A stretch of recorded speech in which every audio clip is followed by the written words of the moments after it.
God damn, ladies and gents, welcome to another episode of Tech Talk. You know what I'm saying? Where we talk about everything Yu-Gi-Oh! Related. As you guys read the question or the title of today's video, I got literally arguably two of the best players in the entire world sitting next to Pac and Jesse. You know what I'm saying? Well, that's happening in work because it said two of the best players and next to us, he's one person. You butchered it. Okay, man, calm down.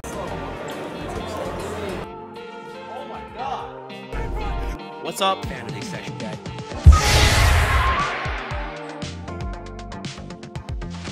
This video is powered by Supreme Pro at TXX1.com. Ladies and gents, if you guys haven't gone, your sleeves, pinks, whites, yes sir, back in stock.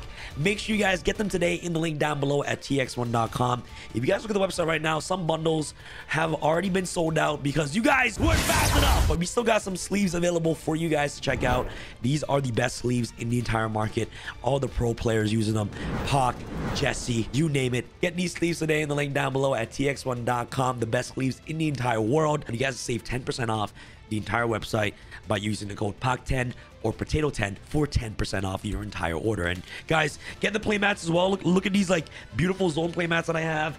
If the Unity collection is still there, make sure you guys go ahead and get it. And most importantly, get your sleeves. The best protection in the entire game. Wow! My name is Pac. I am, I guess, relatively newer player to the scene, but I am fascinated with Yu-Gi-Oh! I really enjoy this game, and I put a lot of effort in. I've been to this channel many times. You already know me. Jesse Cotton. Jesse's a YouTuber. Oh, okay. And a competitive player. Yeah. I played way longer than him. I started when I was 5, like 20 years. I'm an old man here. How old are you?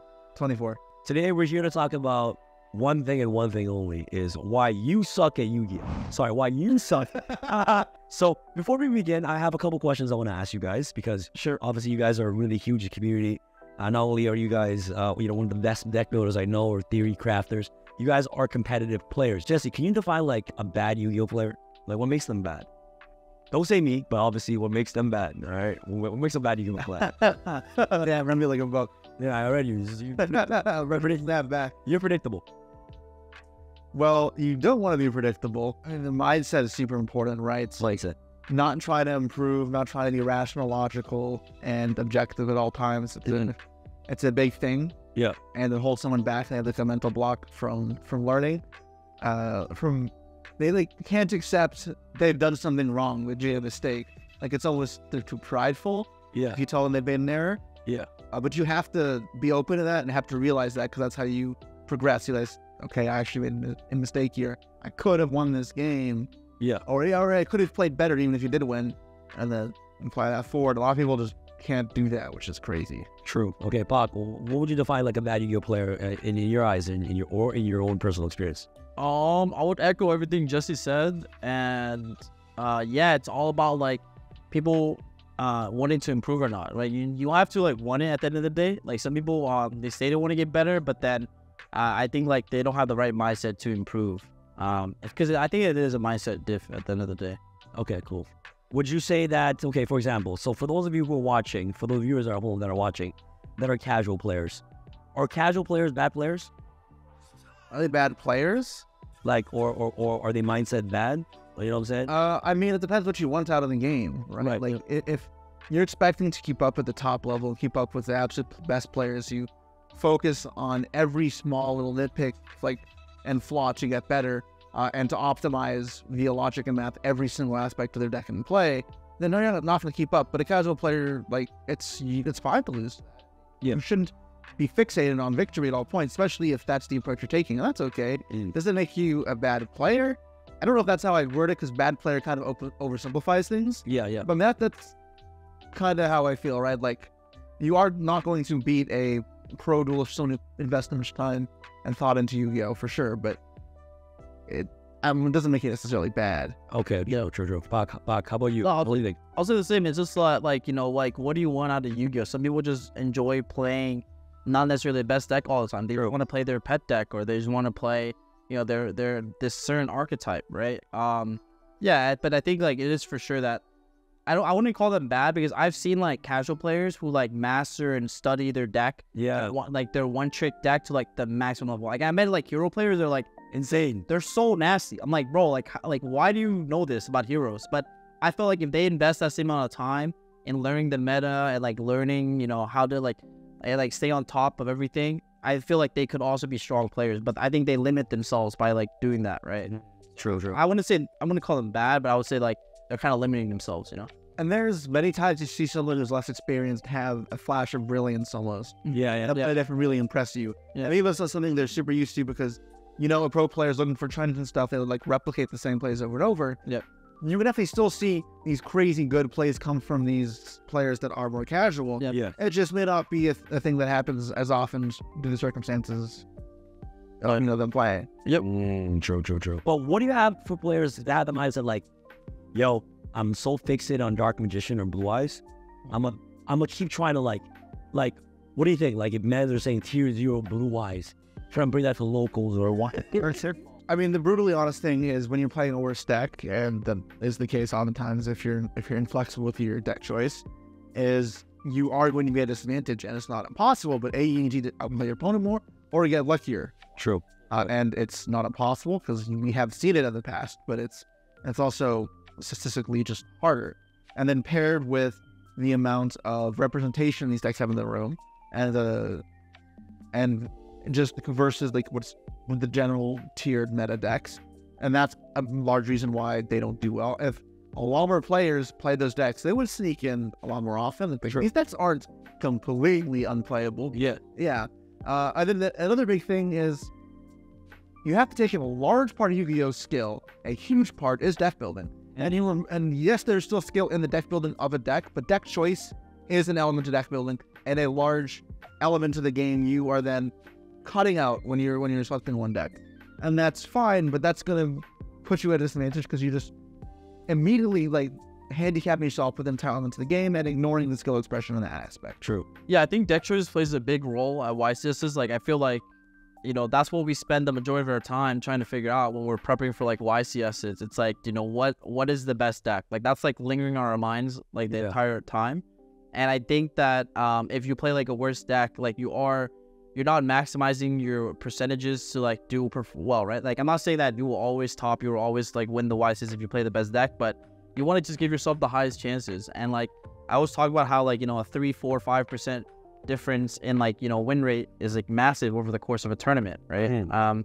Even you talk about like consistency and stuff like that, and I think that, you know, you could definitely get away with playing a worse deck. There are some formats where like, you know, like certain pet decks that people enjoy can be like great meta calls, right? Like for example, heroes and metas of like, you know, like I guess pre-Rev line. For sure, yeah. Like, you know, Dark Law is like a oppressive boss monster. So yeah, I think that like at the end of the day, like if you're playing a deck because it's comfortable, like for sure, like go for that approach. But I also think that there's merit to like branching out and trying other things outside your comfort zone, because I feel like that's how you grow as a player. Like personally myself, like I play different decks almost every YCS, not because like, oh, I'm trying to be cool and switch decks all the time, but it's because like I genuinely do think that whatever I play for YCS, like that is the best deck, right? And I kind of like, you want to, you know, have that approach, because like if you don't think your deck is the best deck, then why are you playing it? It's just because you think it's cool or something like that. But sure, if that's the case, then sure. But I think like when we have like the mindset like, oh, we want to win the YCS, like, no, I'm picking the route that gives me the highest percentage every time I enter a YCS. True. So the dead honest truth is like in a format where, let's say this format right now, Fire is everywhere and Fire King is everywhere. You playing Blue Eyes or Dark Magician is not gonna take you anywhere. Be honest. No, I think it's harder even now. Yeah, because we're in a tier 0 format. That makes it even worse for trying to play something else. Yeah, exactly. So like, if you saw me play Dark Magician at YCS, you can just clown me. I'll say rather than fun. If you went and started being arrogant and saying I have the best deck in the room or whatever. Yeah. I mean, in clowning, I'm not trying to just make fun. Like, would you? Yeah, as your friend, I'm gonna roast you, but like, I'm not. Would you say like? Would you like give him homie drops? What is that? like homie drops. Like you see them and like you're gonna win both. You're not gonna win, but like. Would you like purposely just like let him keep attacking you with Dark Magician, or you need no mercy? Nah, I don't like doing that. If you guys remember YCS London 2018, you see what Jesse did to that kid? Round one, absolutely no mercy to that kid. So you would not spare nobody. Strike first, no verse. Yeah, but you can no bye. No, I'm not saying they want to have fun, but what do they get to have fun? Like, is that fun to just like combo? I think it's more like embarrassing for the other person if like you don't play your best. Really? Like, yeah, because like I feel like I'm not like treating them with respect if I like troll them and like not go for game and stuff like that. So even if I'm like, yo, guys, like, you know, like at YCS all the time, people come up to us. Well, a lot of people come up to me, especially, Yeah, and they're like, yo, Sam, take a look at my deck. yeah, I'm like, ain't no deck off there, you know what I'm saying? I'm like, yo, Pop, take a look at their deck. And they're showing like Dark Magician's like 15 on engine. Is that crazy? We're like, what do they all about? The Dark Magician, like, Soul's going, bro, honestly, would you guys say, like, hey, what if somebody wants to play like a Dark Magician deck?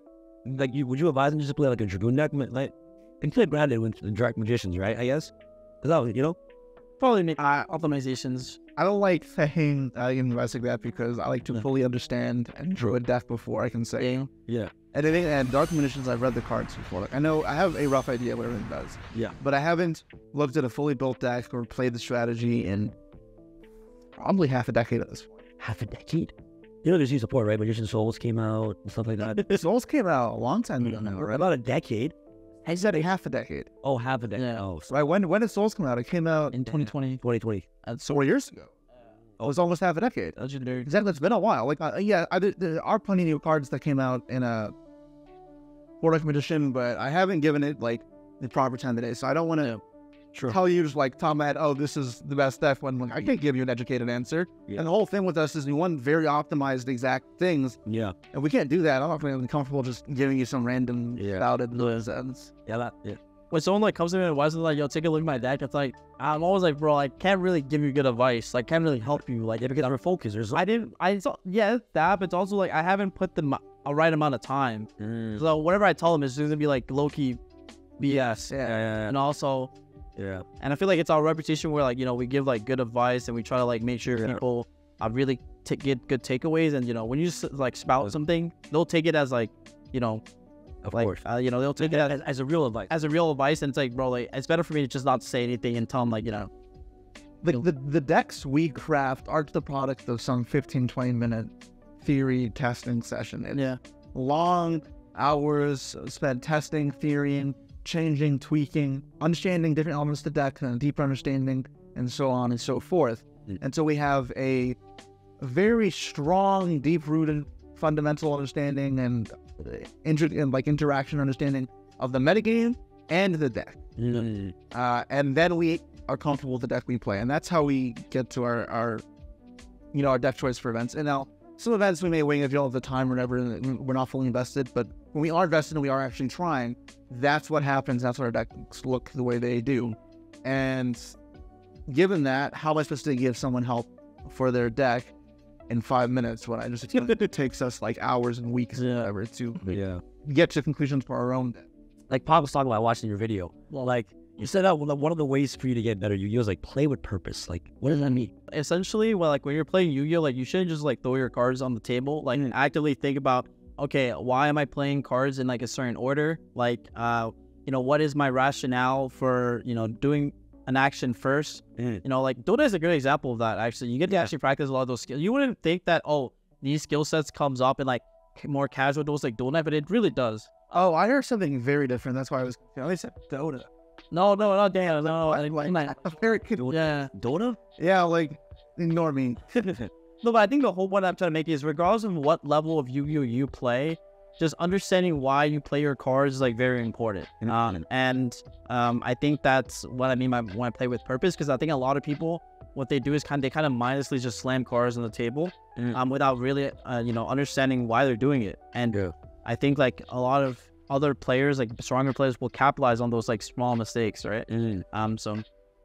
You see that a lot with decks that have standardized combos, where the combos may seem linear. I mean, they are, and it does make a lot of games super simple and easy. But whenever you have to break from the plan, knowing why you did a combo a certain way because it exploited or played around certain interactions means you can take advantage of that when you get into these weirder game states that aren't as usual, things that are odd. Something just like recognize that a certain number of link bodies can be converted into this type of play means when you get to a random field of random crud that I don't know how it got there, like you got Kaiju and Nibiru, they random tokens of, oh, I can make this into a Charmer, into a Princess, and then I can get into my standard play that way, right? Recognizing patterns and trends is important. So you understand the deeper meaning of what actually required. It's not that I have 4 Snake Eyes in the field, it's that this many bodies is needed to complete this play. And then you're able to correlate that over to these random other scenarios. Yeah. Or I know this specific play pattern is used to play around Ashe, but I know it's not there, so I'm going to make a different play instead that can be more impactful. It's understanding why things are the way they are. Okay, wow, that's actually a really good way to put it. Jesse, like, what does that mean? Focus on the things you can control. What if I just can't control? What if I want to just open up 3 hand traps all the time to Snake Eye? I'm just that. You know, like, those guys calling me, oh, guys, I just lost. My port opened up 4 hand traps, 1 Ashe. I didn't have any engine. You know those ones? Yeah. Everybody talks to you after the rounds. Yeah, I lost. My opponent's such a sack. Like, Jesse, what does that mean? Focus on the things you can control. What if you just can't control it? And then what are you going to do about it? Huh? What are you going to do about it, right? So, Yeah. variance is not out to get you. You are not elected as variance. What's that? What does that mean, variance? Variance? Here's for simplicity's sake, this is state luck. Oh, luck, variance. Okay, luck. Okay, luck. Simplicity, yeah. Your luck may, even if at times you can be unluckier and you do have that, everyone has bad streaks of luck, everyone's good streaks of luck. So, like, they'll focus on the negatives, because if you get stuck in a negative mentality and saying, oh, you're on how lucky you are, then you start making mistakes when you actually do have things go your way, and you'll miss the opportunities and the openings that, one, are good for you. And also just the general point of view is, like, it should be that, what are you going to do about luck? If you can't control it, there's no reason to get that mad about it. Like, you can laugh at it, and, like, I'm not saying you can't have emotions, but if you let it affect the future and, you know, make everything else negative and bad for you, then that's a problem that you should avoid as well. Yeah. Why would you want it to be negative? Yeah. You don't, so therefore don't dwell on it, right? Like, Honestly, what I learned a lot from our team YCS experience is that the fact that we were able to, I felt like one of the reasons why we did so well is how our spirits were always high. Yeah. You know, like, no matter if we lost a game or, like, it didn't matter. You know what I'm saying? Like, you lost a game or we drew a game, it didn't matter. Or, like, we always kept our spirits high. Like, you know, like, you're right. Like, no point on beating on something you can't control. Yeah, sometimes your opponent will have 4 hand traps and Ashe. Yeah. And like, yeah, you guys got to learn to accept that. Every time, like, I take a loss, I always try to think, like, I always try to, like, recollect the game immediately. True. Because it's fresh in my mind. And I try to think about, okay, how did I play my turn out? Did I play it properly? Could I have changed my sequence in a way that could have maybe not lost it? Like, you know, hand traps, which are pretty popular in the format. And then going second to boards, it's like, okay, my opponent had 1 back row. I kind of ignored it because I thought it was wanted. Did I make the right read? Should I have Phoenixed it earlier? Did that make sense in the overall themes of things? It's just like, just going down the rabbit hole of, like, the multiple decision trees that you are presented with, and just making sure that you took the right route, like the right road at the end of the day. Best way possible. Yes, because in the heat of the moment, you don't have a lot of time to think. Like, keep in mind, like, when making these decisions, like, 10, 30 seconds. I would say like 10 to 30 seconds, right? And so, like, these are very rapid, fast actions that you're just kind of like, okay, I think this is like the play. I have to make an action, right? Yeah. And, you know, you might not always make the right answer, but I would say that, like, at the end of the day, if you can, like, think back and be like, okay, I should have done this because of this. That's kind of like how I feel like I have grown as a player, where, like, I've seen these game states before, and, like, just adapting to them, right? So that's what I would say. I'm gonna give you a situation. So in the finals against Honey, he's like, go on, God, come on, God, come on, God. You know what I'm saying? Like, he knew he was gonna win, but in that situation, like, how did you learn from that loss? Like, for example, like, he had everything. Yeah, sure. No, you know, like, it's a quick pause. We've all lost to Hardy in the finals. Let's go.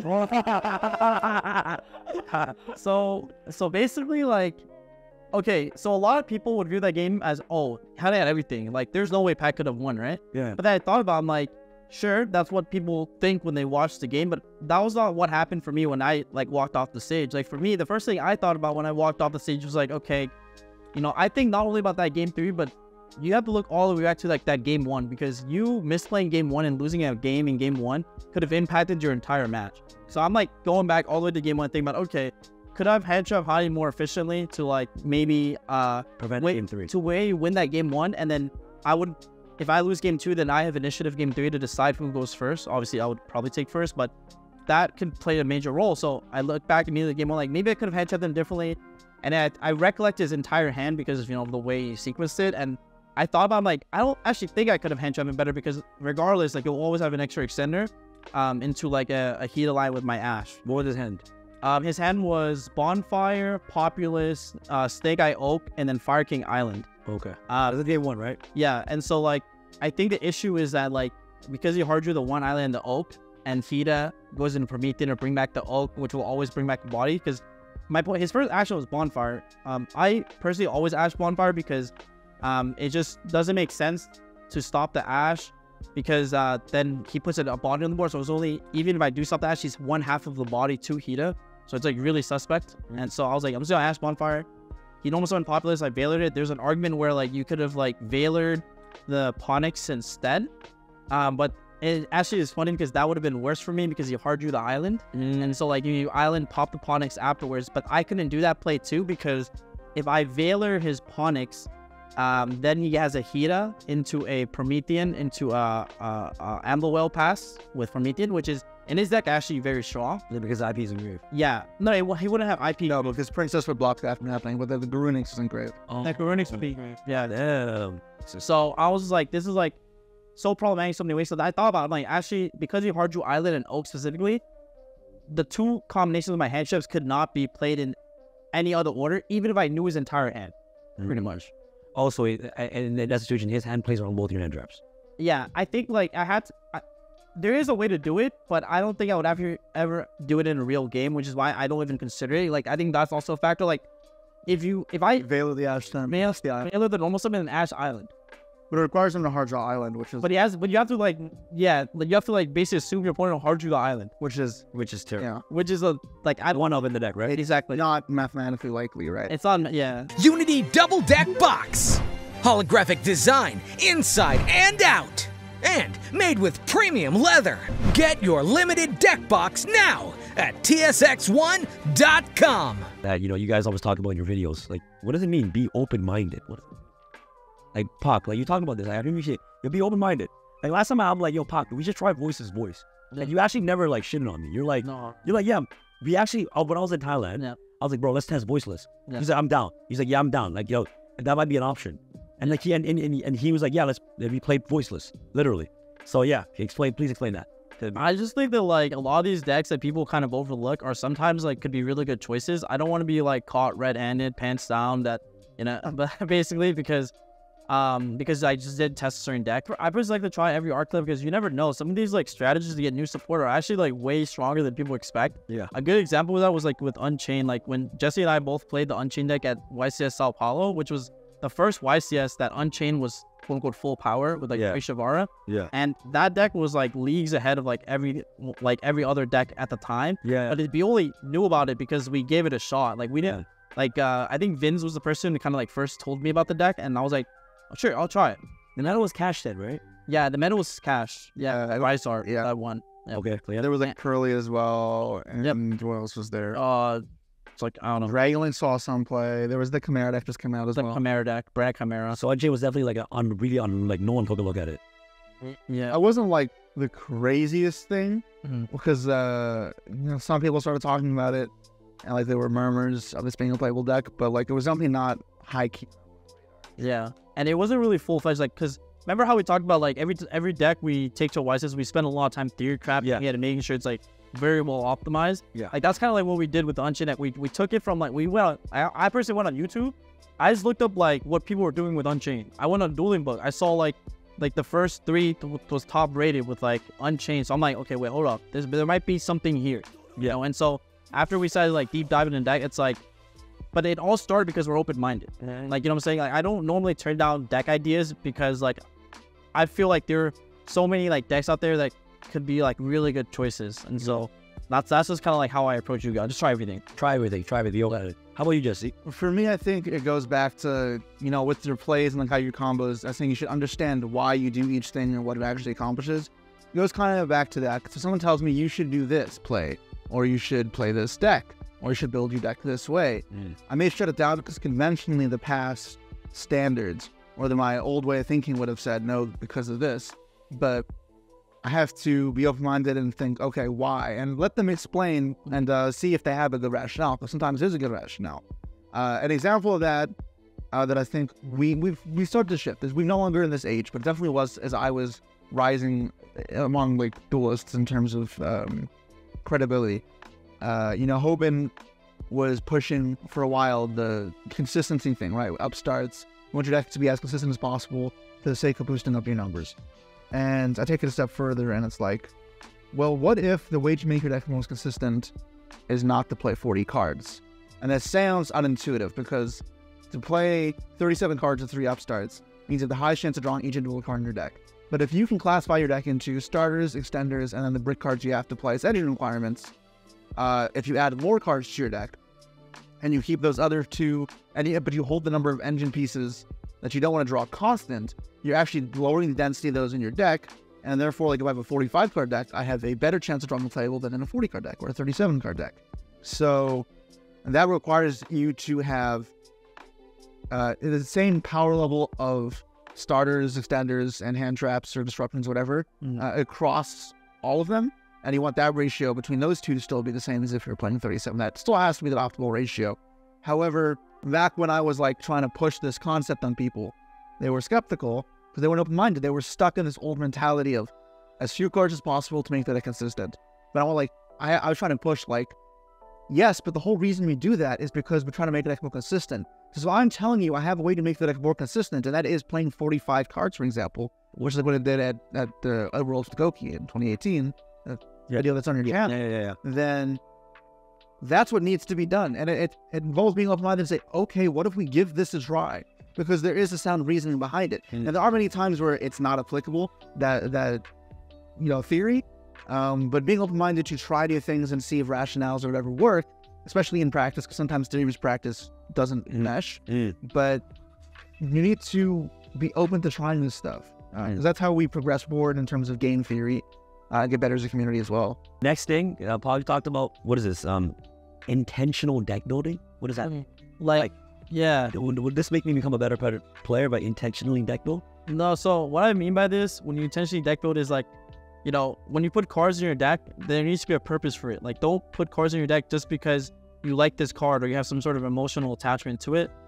Because that's not, like, if you don't have proper rationale and logic for why certain cards are in your deck, or if you don't even know why it's in your deck in the first place, it's like, you're not intentionally deck building. Like how Ash Blossom is typically in everyone's deck? Yeah.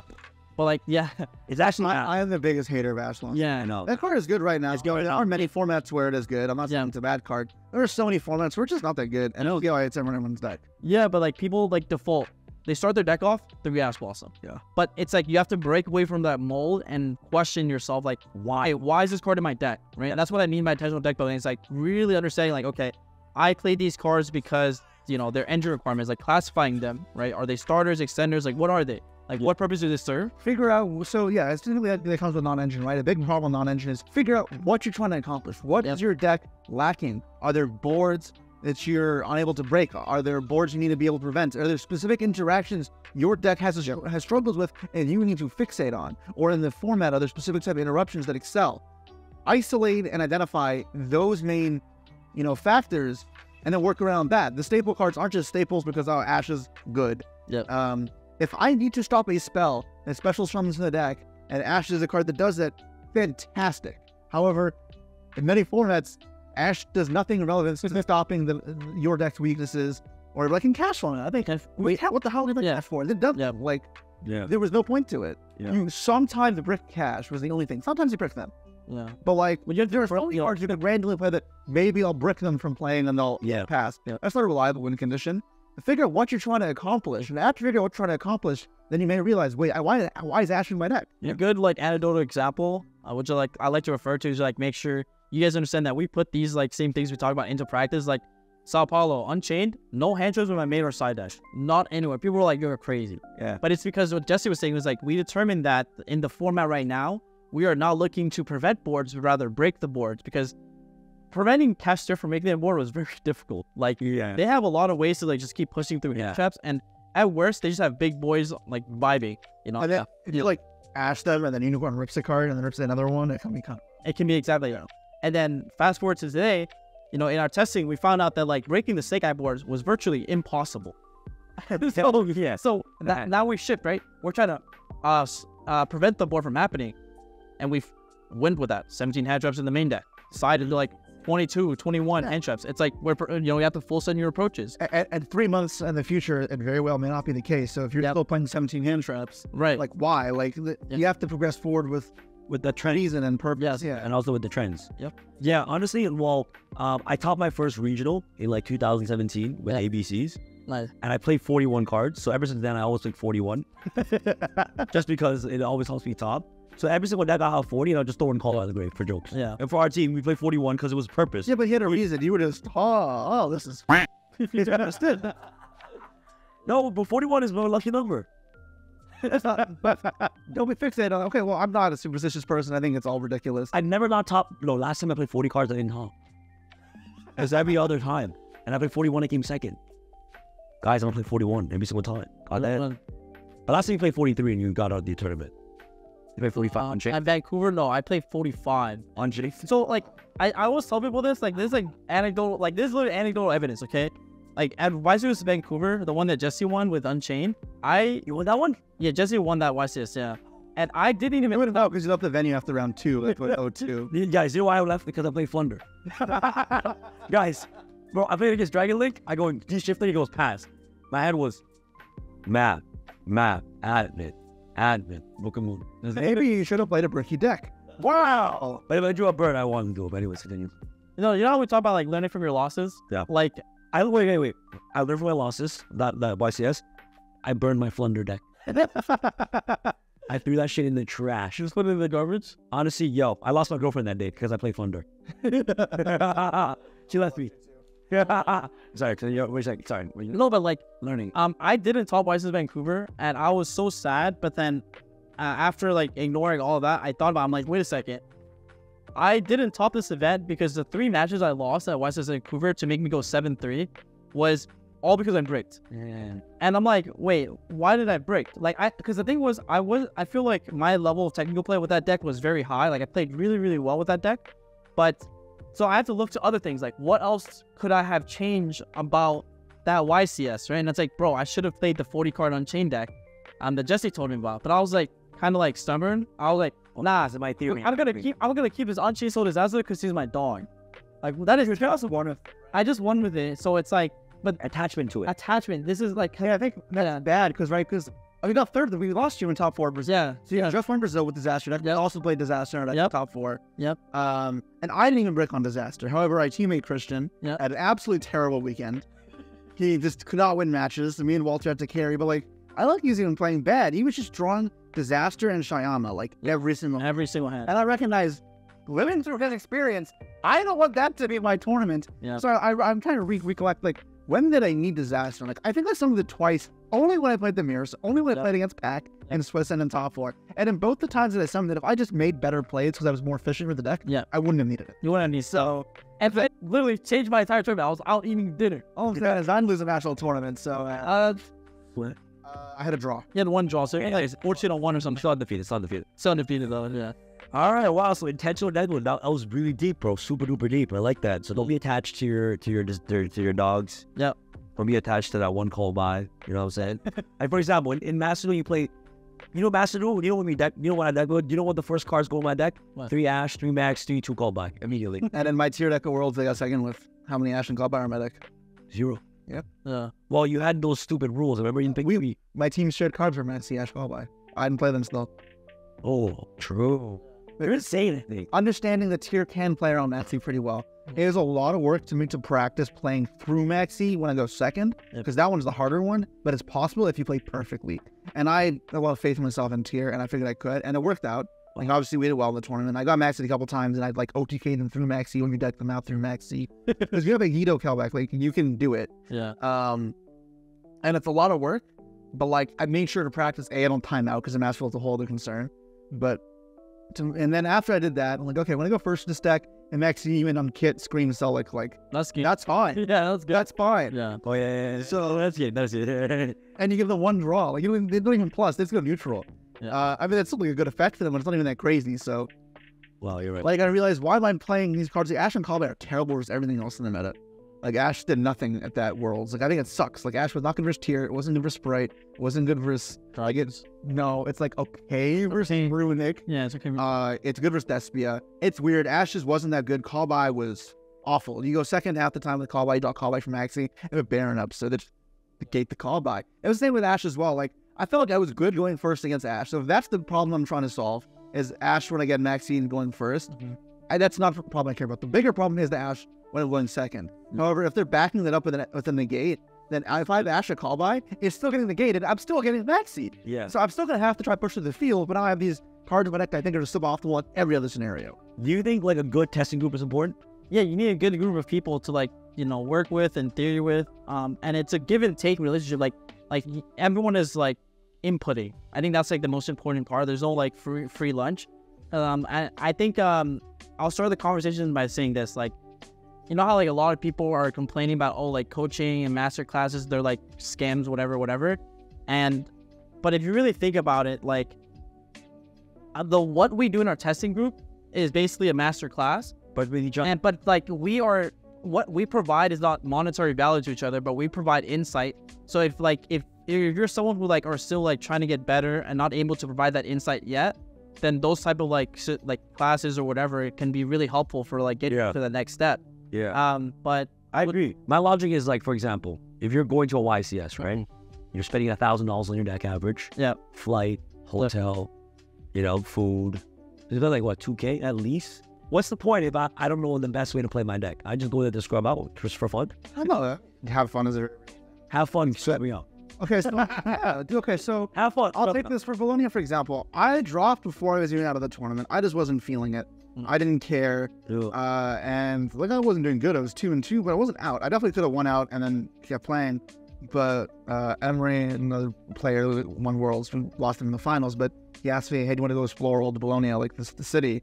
I'm like, I don't really care about dueling. I came here to tour. I had plans to go to Venice afterwards with a friend. Okay, true. Okay, that's different. Like, you're in Italy, obviously. You know, obviously. Why, that's what No. Yu-Gi-Oh lets you do, the travel, right? Like, True. you're not taking advantage of that fact, and kind of the ways. Yeah, but if you're going to the States, what does it do in Hartford?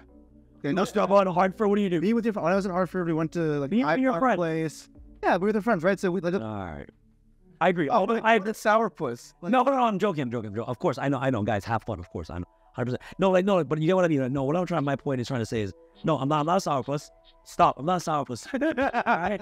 I'm just saying, I love being with my friends. That's the whole part of going to YCS. I'm saying as an average Joe. All right, you go there. You want to do. I'm just saying that, like, if you have $1,000, you're investing time and all this money. If you don't have a playtesting group, I would recommend you get into a class or something. You know what I'm saying? Because, for example, like, if I'm a lot like people you trust, like who you. if you're Thursday today, I don't have that. Like, that's why like going to the point like masterclass and all these aren't scams. Like deck doctors are the way you teach people how to play the game aren't scams, because I feel like that's important. And for the first few events, I didn't have a group.